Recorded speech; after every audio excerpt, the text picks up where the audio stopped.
বাঙালি অস্মিতায় আঘাতের প্রতিবাদে বোলপুর থেকে ভাষা আন্দোলনের সূচনা মুখ্যমন্ত্রী মমতা বন্দ্যোপাধ্যায়। বোলপুরে প্রশাসনিক সভাও রয়েছে মুখ্যমন্ত্রীর।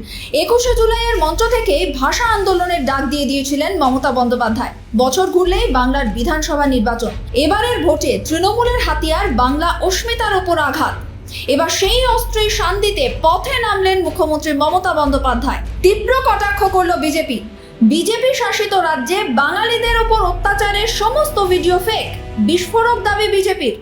মমতা বন্দ্যোপাধ্যায়কে প্রথম অনুরোধ করব, ভাষা আন্দোলন একজন বাঙালি যার মাতৃভাষা হিসেবে, যার মাতৃভাষা বাংলা, এরকম একজন বাঙালি ছেলে হিসেবে আমি অত্যন্ত গর্বিত বোধ করছি যে এরকম একজন, মানে যেমন সমাজের সংস্কারক রেনেসাঁস এনেছিলেন রাজা রামমোহন রায়, সেরকম মাননীয় মমতা ব্যানার্জি মাতৃভাষার ওপর সেই রেনেসাঁস আনছেন। তার জন্য তাকে আমি কৃতজ্ঞতা এবং ষষ্ঠাঙ্গে দণ্ডবত প্রণাম জানাচ্ছি। প্রশ্ন করছি, প্যাট থেকে উর্দুটা তুলেছেন কি? প্রশ্ন করছি, নিজের নাতনিটাকে এই যে ইংরেজি মিডিয়াম স্কুলটায় পড়ে সেখান থেকে ছাড়িয়েছেন কি? আচ্ছা, স্টেজে উঠে আজকে থেকে আর লা ইলাহি ইল্লা কি বলেন, মোহাম্মদ রসুল আল্লাহ এসব বলবেন না তো? আমি জানতে চাই যে আপনার মুখের ভাষাটা ঠিক হয়েছে? আপনি তো পরে বাংলা ভাষার কথা ভাববেন, আগে নিজের মুখের ভাষা। কি বলেছিলেন? আমি মুখ্যমন্ত্রী, চুলটা হিন্দিতে শুনবেন।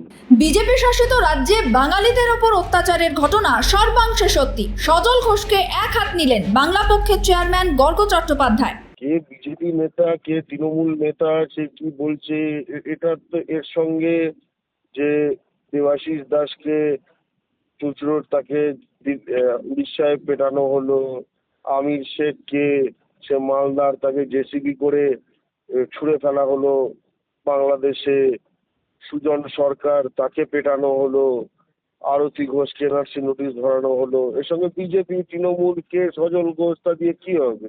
আমি তো ঠিক বুঝতে পারছি না। সজল ঘোষ এখানে প্রাসঙ্গিক কিভাবে?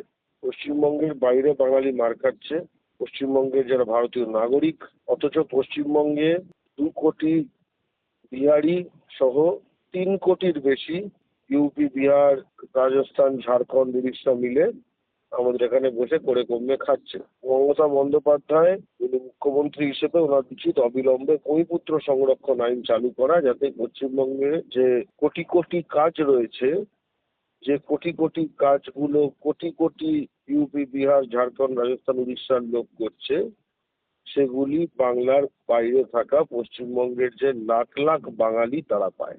মমতার সোমবারের প্রতিবাদী জেলায় জেলায় ভাষা আন্দোলনের সুর বেঁধে দেবে তার বলার অপেক্ষা রাখে না। বিধানসভা নির্বাচনের আগে বিজেপিকে রুখতে মমতার ভাষা আন্দোলন কতখানি অক্সিজেন যোগাবে শাসক দলকে, সেটাই এখন দেখার।